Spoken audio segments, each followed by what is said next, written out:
There be some sports are painful, and their labor delight in those set up. Some kind of baseness are nobly undergone, and most poor matters to rich ends. This my mean task would be as heavy to me as odious, but the mistress which I serve quickness what's dead, and makes my labors pleasures. Oh, she is 10 times more gentle than her father's craft, and he's composed of harshness. I must remove some of those thousands of these logs and piles. Upon a sore injunction, my sweet mistress weeps when she sees me work, and says such baseness had never like executor I forget. But these sweet thoughts do even refresh my labors, most zealous when I do. For having wearied you, my father is hard at study. Pray now rest yourself. He's safe for these 3 hours.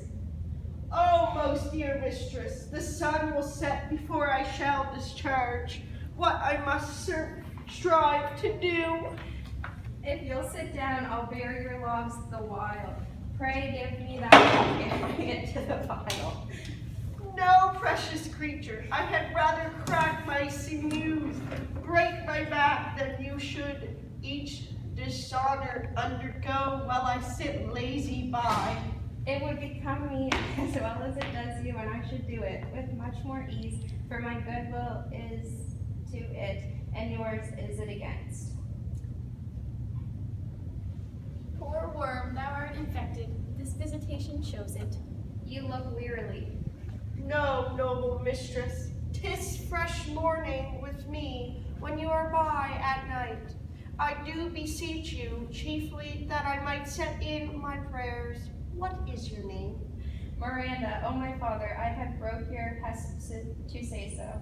And Miranda, indeed, the top of administration. What's dearest to the world? Full many a lady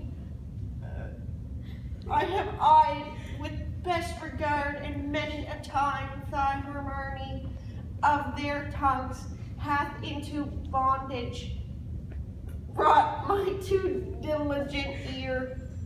For several virtues I, like several women, never angry with so full soul, but some defect in her did quarrel with the noblest grace she owed, and put it to the foil. But you, oh you, so perfect and so peerless, are created of every creature's best. Save for my glass and mine own, nor have I seen more that I may call men than you, good friend of my dear father. How features are abroad, and I am skilless of, but by my modesty, the jewel in my dower, I would not wish any companion in the world but you, nor can imagination form a shape besides yourself to like of.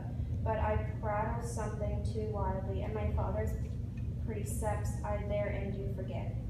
I am in condition a prince, Miranda. I do think a king would not so, and would no more endure this wooden slavery than to suffer the flesh fly below my mouth. Here my soul speaks, the very instant that I saw you did. My here fly to your service, there resides to make me slave to it. And for your sake I am this patient long dead. Do you love me? O heaven, O earth, bear witness to this sound, and crown what I profess with kind event if I speak true. If hollowly invert what best is boded me to mischief, I beyond all limit of what else I thy world do love, prize, honor you. I am a fool to weep at what I am glad of. Your encounter of two most rare affections, heaven's rain grace on which breeds between them. Mine unworthiness, that dare not offer what I desire to give, and much less take what I shall die to want, but this is trifling, and all the more it seeks to hide itself, the bigger bulk it shows, hence bashful cunning, and prompt me plain and holy innocence. I am your wife if you will marry me, if not I will die your maid. To be your fellow you may deny me, but I'll be your servant whether you will or no. my mistress, dearest, and I thus humble ever. My husband then?